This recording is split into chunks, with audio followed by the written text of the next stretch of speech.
Hello friends, अगर आप भी ईएमआरएस की ज्वाइनिंग को लेकर परेशान हैं, जेएसए की टाइपिंग टेस्ट को लेकर या प्रिंसिपल के इंटरव्यू को लेकर बहुत कुछ जानना चाहते हैं तो यह वीडियो आपके काम आ सकता है। हालांकि कई बार ऐसी खबरें हवा में आई है कि आज ज्वाइनिंग आने वाली है, इस तारीख को ज्वाइनिंग आने वाली है और उसके बाद वो खबरें हवा हो जाती है और बार बार ऐसी खबरें सुनकर हमारा विश्वास उड़ जाता है। वह जो एक स्टोरी है कि शेर आया और एक दिन असली में शेर आ जाता है लेकिन किसी को विश्वास नहीं होता, वही हालत हमारे साथ हो रही है। बात करता हूँ आज की खबर की, तो ईएमआरएस से रिलेटेड व्हाट्सएप ग्रुप और टेलीग्राम ग्रुप में एक मैसेज धड़ाधड़ वायरल हो रहा है जिसमें कुछ पॉइंट्स लिखे हुए हैं। कुछ पॉइंट्स ज्वाइनिंग को लेकर है, तो कुछ पॉइंट्स स्कूल को लेकर है, तो कुछ पॉइंट्स जेएसए की टाइपिंग टेस्ट को लेकर है। ये पॉइंट्स में कितनी सच्चाई है या ये भी झूठ है, इन्हीं के बारे में ये वीडियो मैं आपसे शेयर करना चाहता हूँ।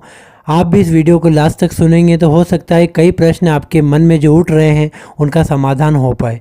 तो इस मैसेज में सबसे पहली बात एक ने लिखी है कि आज मेरी बात जॉइंट कमिश्नर सर और अंडर सेक्रेटरी जनजाति मंत्रालय जो ये ईएमआरएस स्कूल को देखते हैं उनसे हुई। पहले सूचना यह है कि चुनाव आयोग ने एनईएसटी ऑफिस को नियुक्ति पत्र जारी करने की अनुमति दे दी है। यह बात सच हो सकती है, लेकिन एनईएसटी ऑलरेडी चुनाव आयोग से परमिशन मांगी थी, लेकिन लिखित में ना तो उनकी ओर से हाँ आई और ना ही उनकी ओर से ना आई। हाँ, हमारे सामने एक ऐसा पत्र अवश्य आया था जिसमें कि वित्त विभाग को मंजूरी नहीं मिली थी कोई भी नई ज्वाइनिंग के लिए या नई भर्ती के लिए। तो हम इस बात को मान सकते हैं कि ईएमआरएस को भी भर्ती के लिए नहीं मिला होगा कुछ भी। लेकिन एक बात और है जो हमें भूलनी नहीं चाहिए कि हमें प्रोविजनल सर्टिफिकेट मिल चुके थे ज्वाइनिंग से रिलेटेड, इसलिए हो सकता है प्रक्रिया को आगे बढ़ाया जा रहा हो।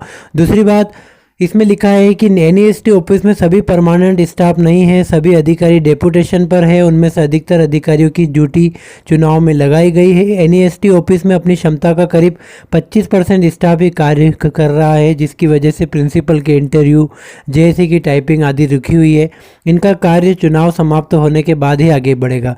इस बात में सच्चाई हो सकती है क्योंकि मैं आपको पहले ही अपने वीडियो में बता चुका हूँ कि एनईएसटी के पास केवल ईएमआरएस से रिलेटेड ही कार्य नहीं है, इसके अलावा भी कई ऐसे कार्य हैं। और यह बात भी सच्चाई है कि अभी चुनाव का समय चल रहा है, कई प्रकार के कार्य इस समय होते हैं। हो सकता है उनकी ड्यूटी लगी हुई हो या हो सकता है उनके पास बहाना हो, इसलिए इस बात में थोड़ी बहुत सच्चाई हो सकती है कि अभी कार्य में थोड़ी सी शिथिलता आई होगी, लेकिन हम इसको पक्का नहीं मान सकते क्योंकि कार्य अधिकतर हो चुके हैं। डीवी का जो कार्य बचा है वो अपने अपने सेंटर पे हो रहा है। वो 15 तारीख के बाद एनईएसटी ऑफिस पहुंचेगा, उसके बाद वो कार्य अधिकता में आएगा। तीसरी सूचना यह है कि जनजातीय मंत्रालय और स्टेट सोसाइटी से दबाव है कि जल्दी ज्वाइनिंग दी जाए क्योंकि स्कूल में अध्यापकों की बहुत कमी है। लगातार समाचार पत्रों में भी यह बात उठाई जा रही है। एनईएसटी ऑफिस पर दबाव अधिक है, वह जल्दी कार्य पूरा करने की कोशिश कर रहा है लेकिन स्टाफ की कमी के कारण थोड़ी देर हो रही है। यह बात बिल्कुल 100% सही है कि 10 अप्रैल को दैनिक भास्कर के फ्रंट पेज पर एक खबर छपी थी जिसमें एमपी के ईएमआरएस स्कूल के बारे में बताया था कि मध्य प्रदेश के अधिकतर स्कूल जो है जिनमें केवल एक टीचर या 2 टीचर के आधार पर ही पढ़ाई हो रही है। और ये बात है भी सही क्योंकि जो मैंने आपको बताया था सैलाना का जो स्कूल है जहाँ मैंने वीडियो बना के आपको भेजा था, वहाँ के अतिथि शिक्षकों ने हमें कहा था कि हमारी तो बस ड्यूटी ख़त्म होने वाली है, आगे क्या है क्या नहीं है हमें खुद को पता नहीं है। तो हो सकता है उनकी छुट्टी हो गई हो और अभी केवल खासकर टीचिंग स्टाफ ही बचा हो।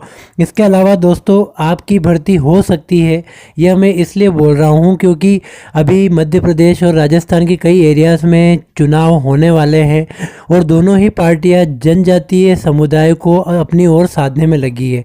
ईएमआरएस एक बहुत बड़ा मुद्दा हो सकता है अगर ये बात वहां तक पहुंच जाए, इसलिए सरकार नहीं चाहेगी कि सामने वाली पार्टी को ये मुद्दा मिले कि ईएमआरएस स्कूल खाली पड़े हैं, उसमें भर्ती नहीं हुई है।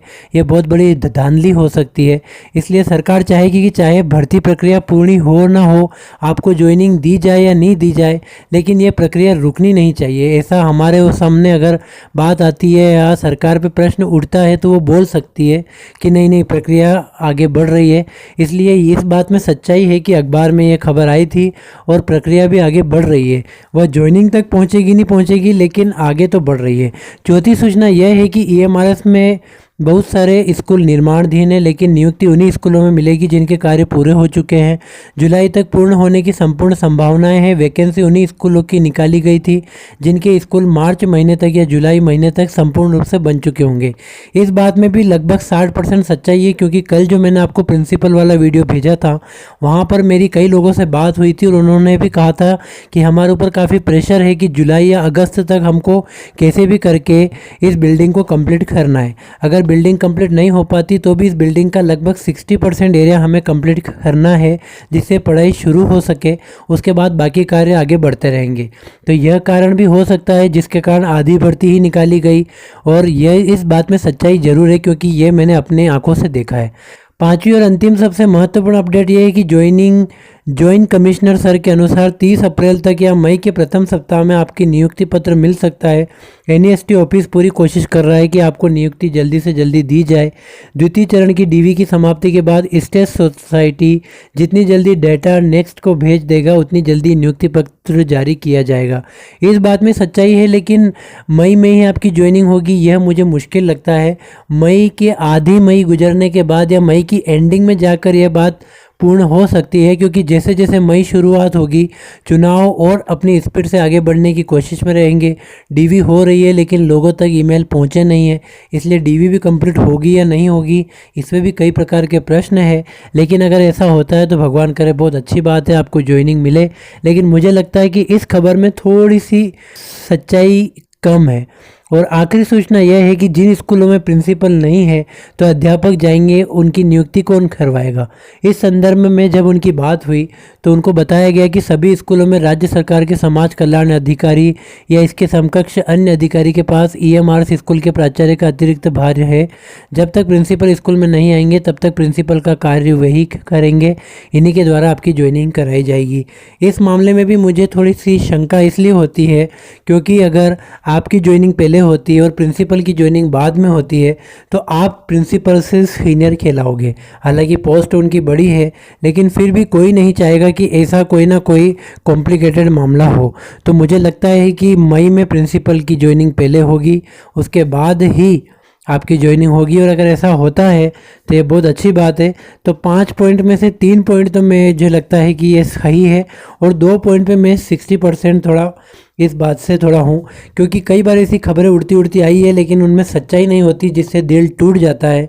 तो आपका इसके बारे में क्या राय है? क्या आपके विचार कुछ अलग है? ज़रूर मुझे बताइएगा। Thank you very much.